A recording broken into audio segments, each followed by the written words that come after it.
How is China's auto industry the only one that's taking over globally despite the tariffs? BYD, the world's top EV maker, just made a massive move. It's starting electric car assembly in Brazil this month, aiming for 50,000 units this year alone. That's not just news, it's a power play. After flooding Brazil with over 22,000 vehicles in 5 months and outpacing Tesla in Europe, BYD's footprint is growing fast. But behind the scenes, another storm of tariffs, labor scandals, and global trade drama is still brewing. So, what's really driving BYD into Brazil? And what does this mean for the EV race? Stick around. Hit the like and subscribe button for updates, and let's get into the details. BYD is making a big move in Brazil, one of the world's biggest car markets. Starting this month, it's gearing up to assemble 50,000 electric vehicles annually at its newly acquired plant in Camaçari, Bahia.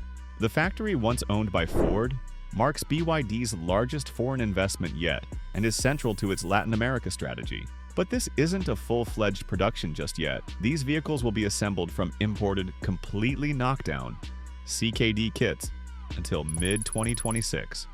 Brazil has already seen an influx of 22,000 BYD vehicles imported in just the first 5 months of 2025, with the company rushing shipments before new tariffs took effect on July 1st. The facility itself, still awaiting regulatory approvals, has faced delays from heavy rains and labor issues. Local labor officials now estimate it won't be fully operational until late 2026, though BYD maintains production will scale up by July of that year. Once fully ramped up, the plant could create up to 20,000 direct and indirect jobs. However, tensions with local labor unions and ongoing lawsuits related to alleged labor violations during construction continue to cast a shadow over the project. And as BYD sets up shop in Brazil, there's more to this story, especially the pressures that forced their hand. BYD didn't wake up one morning and decide Brazil was its next big play. It was forced into it. The rise in Brazil's EV import tariffs, which jumped from 10% in early 2024 and will climb to 35% by 2026, put a big dent in BYD's import-based business model. To stay competitive, assembling cars locally became a must, and that's where the Camaçari plant comes in. But tariffs aren't the only factor. Labor scrutiny in Brazil is something concerning for Chinese automakers. Accusations of slavery-like conditions and even human trafficking linked to Chinese contractors at BYD's plant triggered a lawsuit from Brazilian prosecutors. Settlement talks fell through, and now the company's facing ongoing legal heat. Public opinion is mixed. Consumers like the affordability, but workers and domestic automakers are raising red flags. BYD's strategy to front-load shipments before tariffs kicked in drew criticism, with industry groups accusing it of undercutting Brazil's industrial policy. In response, the Brazilian government is reviewing requests to accelerate the tariff hike schedule. Meanwhile, unions are pressuring BYD to develop local supplier networks, something it hasn't committed to yet. If Brazil is BYD's contingency plan, it's because their Mexico plan ran straight into a geopolitical buzzsaw. BYD was all set to break ground in Mexico until the political winds changed. Former President Donald Trump's return to office came with harsh new trade threats, including up to 40% tariffs on goods from countries affiliated with BRICS, which includes China and Brazil. The result? BYD hit pause. They'd been scouting Mexican sites but stopped after US pressure mounted. The fear wasn't just about tariffs, it was also about tech security. China's own Ministry of Commerce reportedly dragged its feet on approvals, worried that BYD's tech could end up in US hands. Mexico's president confirmed that BYD never filed an official investment plan. Instead, BYD turned to Brazil, where the environment, while challenging, isn't quite as hostile. But the Mexico pullback has ripple effects. The US remains the world's second largest EV market, and skipping Mexico complicates BYD's access to it. Trump's shifting tariff policies have already slammed German car exports to the US, which dropped 25% in May alone. So BYD's global chess game is increasingly about sidestepping trade chaos. And while Mexico's off the table for now, Europe has become a surprising stronghold. Speaking of Europe, Chinese EV makers are making big plays there, and BYD is leading the charge. Why Chinese EV makers are winning in Europe, despite the odds. Europe's imposing tariffs on Chinese EVs, up to 45.3% in some cases, but that hasn't stopped BYD and its peers. In fact, they're thriving. BYD has adopted a multi-pronged strategy: vertical integration, local partnerships, and pricing that undercuts rivals. Its Dolphin Surf sells for €23,000 in Germany, cheaper than Renault's Zoe, even with tariffs.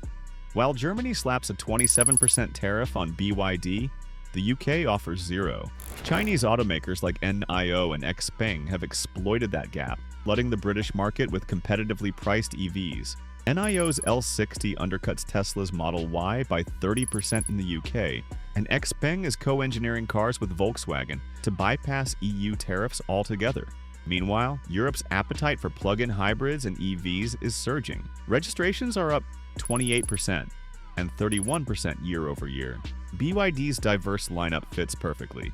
Plug-in hybrids aren't hit by EU tariffs yet, giving Chinese automakers even more runway to expand. And BYD's response to tariffs? Build a plant in Hungary. Once online, it could exempt them from duties entirely. That's not just smart, it's surgical.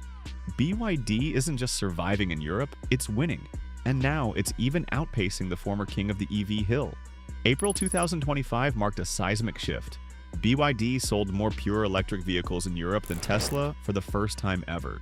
According to Jado Dynamics, BYD's volumes jumped 359% year-over-year, while Tesla's plummeted 49%.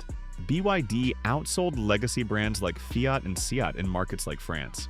This is huge. Tesla, the longtime leader, has lost ground amid a backlash against Elon Musk and trade headwinds.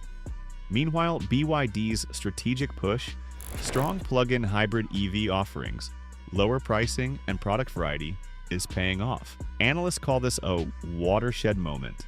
BYD started its European operations just 2 years ago in Norway and the Netherlands. Now it's challenging the market leaders across the continent. Even with a 17% tariff on its EVs, BYD is eating up market share. And hybrids, untouched by tariffs, give it another leg up. In Australia, the story is similar. BYD's Shark 6 PHEV outsold the Mazda CX-5 and RAV4 in June, and the Sea Lion 7 just overtook Tesla's Model 3. Global sales hit 382,585 in June alone, 90,000 of those overseas. So what's next for BYD? If Brazil is just the beginning, the company's global ambition is about to get even louder. BYD's next moves will define whether it cements its global dominance or runs into serious friction. In Brazil, the company is facing an uncertain situation. While the Camaçari plant could become a manufacturing powerhouse for all of Latin America, lingering labor issues and lack of local supplier deals could slow everything down. The lawsuits over worker conditions haven't gone away, and Brazilian regulators are watching closely. But if BYD can push through, this plant could do more than assemble EVs. It could anchor BYD's green tech ecosystem across the region. Internationally, the story is stronger. Thailand's local factory is booming. Australia is embracing BYD's lineup faster than anyone expected. In Europe, their Hungary plant will soon help bypass tariffs entirely. All signs point to a company that can shift gears fast when global conditions change. But geopolitical instability, especially from US trade policies under Trump, could throw surprises. In the end, let's take an overview of the details from today's video. BYD is shifting from imports to local assembly in Brazil to dodge rising tariffs and expand its global reach. It's halting its Mexico plans due to US pressure, dominating Europe despite high tariffs, and rapidly climbing market ranks in Australia and Southeast Asia. Meanwhile, its Brazil factory faces legal heat and scrutiny over labor conditions. Now the stakes are high, and all eyes are on how BYD balances growth with responsibility. Will BYD become the global EV leader next? Can it overcome local backlash and legal risks? Comment below. Hit the like and subscribe for more updates. See you in the next video.